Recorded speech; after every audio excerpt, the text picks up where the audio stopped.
découvertes archéologiques dans le delta égyptien viennent enrichir notre compréhension de plusieurs millénaires d'histoire et de civilisation. Parallèlement, les pyramides continuent de témoigner de l'ingéniosité des anciens Égyptiens, de leur remarquable capacité à résister aux épreuves du temps. Du delta au monument de Gizeh, l'Égypte révèle ainsi une histoire qui ne cesse de surprendre et de fasciner. Plus de détails avec Shams Senemi dans ce reportage. L'Égypte continue de révéler les secrets de son histoire millénaire. Dans le gouvernorat de Daqarliya, une mission archéologique égyptienne relevant du Conseil suprême des Antiquités a mis au jour dans la zone archéologique de Koum el-Khalgan une vaste nécropole dont les origines remontent à la période pré-dynastique et qui s'étend jusqu'aux époques grecques et romaines. Les fouilles ont également permis de découvrir une zone résidentielle datant de la deuxième période intermédiaire. Ces découvertes offrent ainsi un nouvel éclairage sur l'évolution des communautés humaines, leur mode de vie et les différentes phases d'occupation de l'Est du delta du Nil pendant plusieurs milliers d'années. La nécropole témoigne notamment de la continuité de l'occupation humaine de cette région stratégique. Les vestiges découverts permettent aux archéologues de mieux comprendre les transformations sociales, culturelles et économiques qui ont marqué cette partie de l'Égypte au fil des siècles. Cette nouvelle découverte rappelle également que le patrimoine égyptien ne se limite pas aux grands monuments mondiaux reconnus. Les sites archéologiques du delta constituent eux aussi une source exceptionnelle d'informations pour les premières communautés installées dans la vallée et le delta du Nil. L'importance de cette découverte réside également dans la diversité des périodes historiques représentées sur un même site. Pour les spécialistes, ces découvertes contribuent à mieux comprendre l'histoire du delta, une région qui a joué un rôle majeur dans le développement de la civilisation égyptienne. Et alors qu'une secousse tellurique ressentie par des millions d'Égyptiens au petit matin de lundi a suscité une certaine inquiétude, les pyramides de Gizeh sont une nouvelle fois restées debout majestueusement.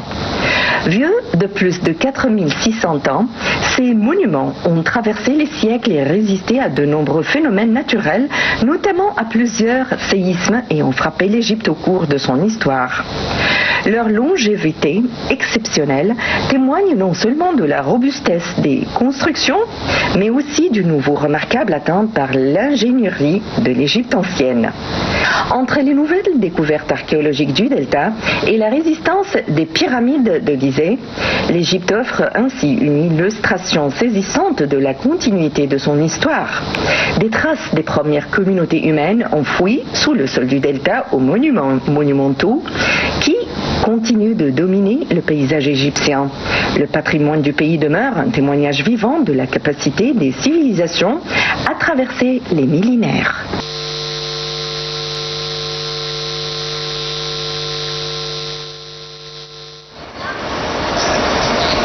L'Égypte continue de faire parler son histoire entre nouvelles découvertes archéologiques et des monuments qui défient le temps.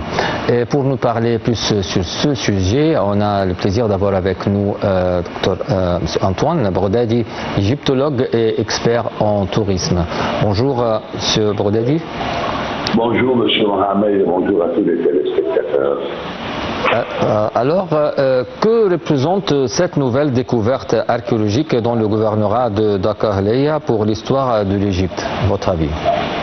Ça, c'est une très importante découverte parce que, comme vous le savez, tous les monuments de l'Égypte qui sont en bon état et qui sont debout et qui sont dans un état presque intact sont plutôt en haute Égypte.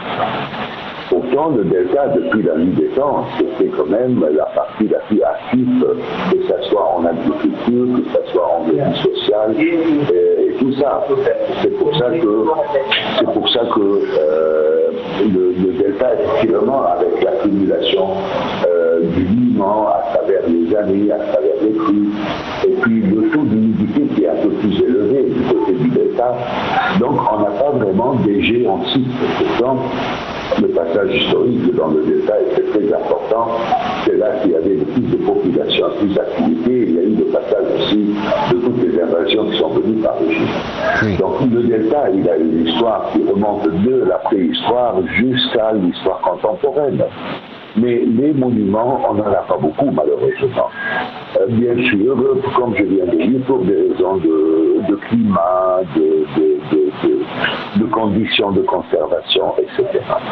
Donc là, c'est une découverte très importante parce que ça nous prouve quand même qu'il y a eu de ces populations qui ont vécu depuis le temps de la préhistoire jusqu'à la deuxième période intermédiaire, jusqu'à le Nouvel Empire, jusqu'à l'époque grecque-romaine. Donc on parle quand même de presque 3000 ans de civilisation dans cette région-là où on a trouvé des traces. D'accord. Et quels éléments permettent aux archéologues de dater les différentes phases de la nécropole? Répétez la question, s'il vous plaît. Quels éléments permettent aux archéologues de dater les différentes phases de la nécropole? Oui, mais bien sûr, ça c'est à travers les couches et à travers aussi les traces, ce que nous appelons les témoignages archéologiques. Les témoignages archéologiques nous permettent de connaître quel édifice et de quelle époque, selon son style, son architecture, même l'écriture qu'il y a dessus, et beaucoup de choses, ça le permet. Et on peut très bien dater effectivement les différentes époques. On voit la continuité de toutes ces époques à travers ces traces archéologiques. Et... Tout change, bien sûr, on parle de 3000 ans, il y a tout le temps du changement, malgré que c'est une civilisation qui est restée stable et qui a conservé tout dans le même thème, mais quand même il y a une différence, il y a une évolution dans l'architecture, dans l'âme, dans l'écriture, qui nous permet effectivement de connaître ce texte et de quelle époque, cette écriture elle a apparu à quelle époque, donc c'est censé être à quelle époque, ainsi de suite. Mais ça c'est un site quand même immense, et ça c'est un site que je pense que dans les années qui vont venir, ça n'arrêtera pas les découvertes. Donc là ce n'est qu'un début, c'est juste la découverte elle-même qui commence, mais on en a pour des décennies, je pense, des découvertes sur ce lieu-là, et plus de reconnaissance effectivement des détails de cette civilisation. Monsieur Antoine, pourquoi la région du Delta est-elle particulièrement importante pour comprendre les premières étapes de la civilisation égyptienne? Effectivement, le delta c'est la partie la plus grande donc, en surface pour l'agriculture. Vous savez, le Nil aujourd'hui, on a les deux grandes branches des Amiettes et des Rosettes qui forment le delta. Mais autrefois, il y avait 7 branches. Le delta était beaucoup plus large que ça. Le delta, donc, sur le plan climat, sur le plan territoire de limons accumulés avec les crues, ça permet donc une zone immense d'agriculture. Forcément, il y avait des grandes populations, qui vivaient ici. D'un autre côté, c'est le passage effectivement des invasions et des gens qui s'y rendent de refuge en Égypte, surtout du côté de l'Est.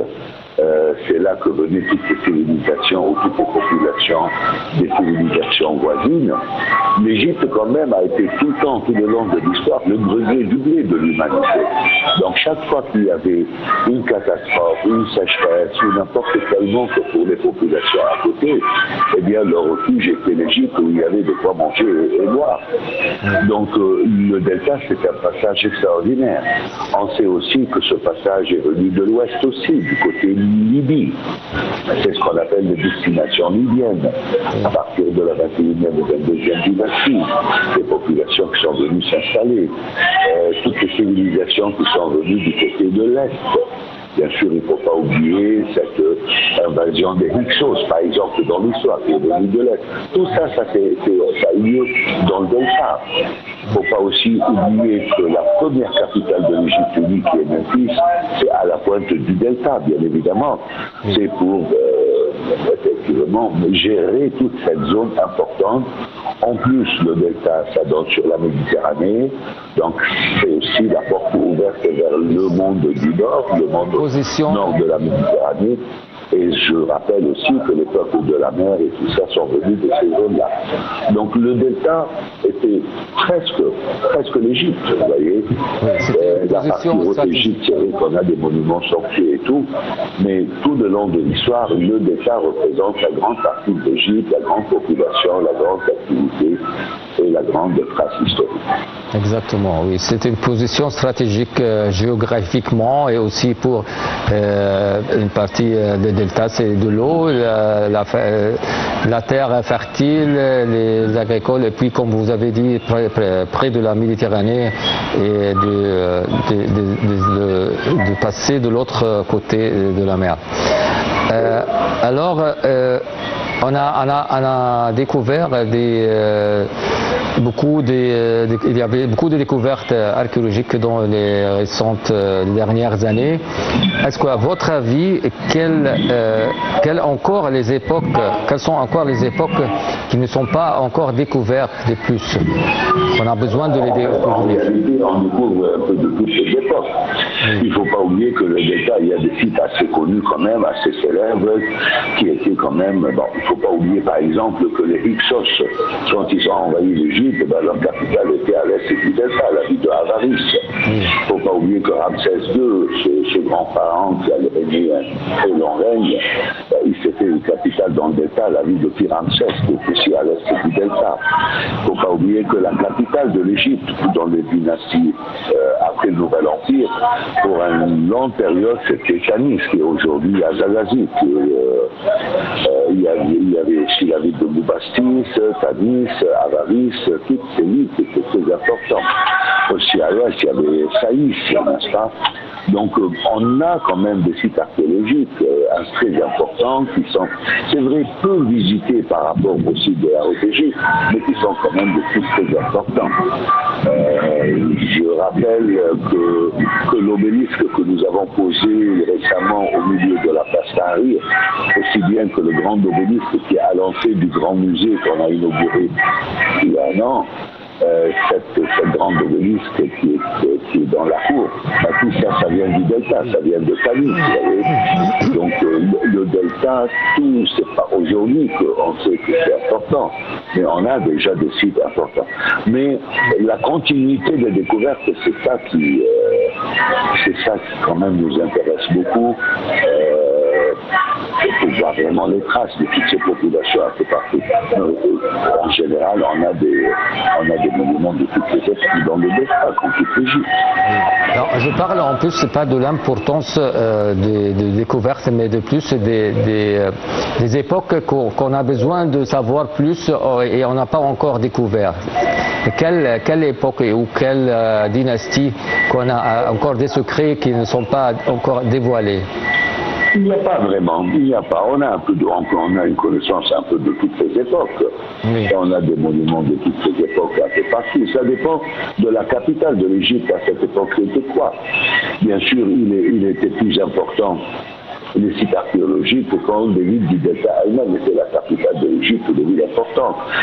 On trouve les monuments de la Haute-Égypte quand la Haute-Égypte, comme une ville comme Luxor, était la capitale, vous voyez.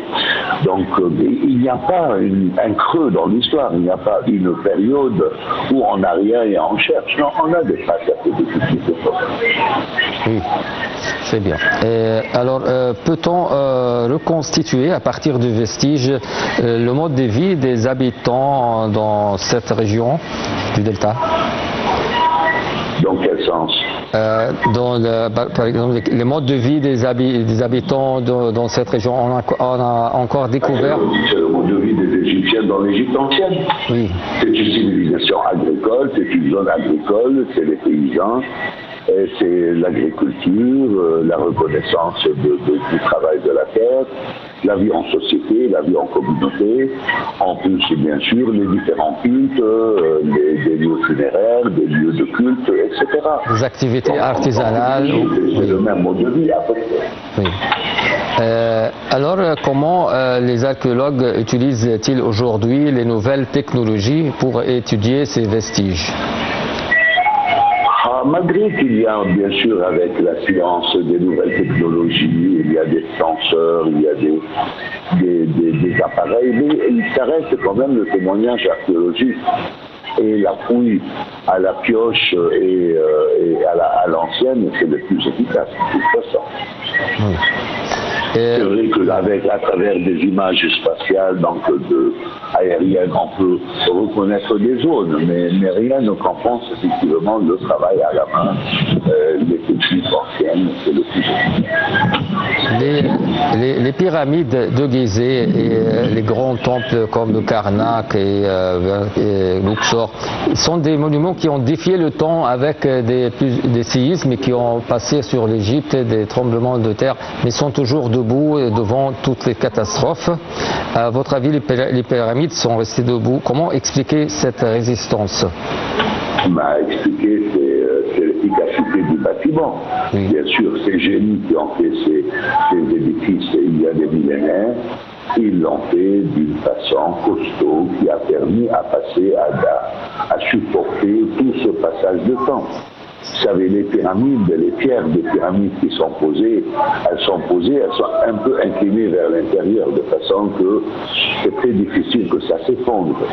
Et puis c'est vrai qu'on a eu un petit tremblement de terre il n'y a pas très longtemps, et toujours le souci c'est les monuments, et quelle est l'influence des tremblements sur les monuments. Mais les pyramides quand même, au fil du temps, ils ont passé par des tremblements de terre très très grands. Il y a eu un très grand tremblement de terre dans l'année 27 avant Jésus-Christ. C'est celui qui a détruit une grande partie des monuments de Luxor, par exemple. Et les pyramides sont restées debout. Il y a eu des tremblements de terre. Beaucoup de tremblements de terre ont eu lieu dans la Méditerranée, du côté de la Grèce, qui ont fait bouger l'Égypte, qui ont influencé sur les monuments égyptiens. Le phare d'Alexandrie, qui était une des sept merveilles du monde antique, il s'est effondré par un tremblement de terre et un tsunami. Et les pyramides sont restées debout. C'est ça le côté. C'est ce qui fait des pyramides la seule merveille du monde antique qui reste encore debout et qui existe encore, effectivement. Et c'est vrai que les pyramides, c'est un témoin de l'histoire de l'humanité qui est encore là, qui confirme la grandeur de cette grande. Un des merveilles du monde. Oui. Monsieur Antoine Bogdadi, vous êtes égyptologue, expert en tourisme. Merci bien d'être avec nous pour ce débat intéressant. Et mesdames et messieurs, on continue notre programme. Bonjour l'Égypte après cette pause.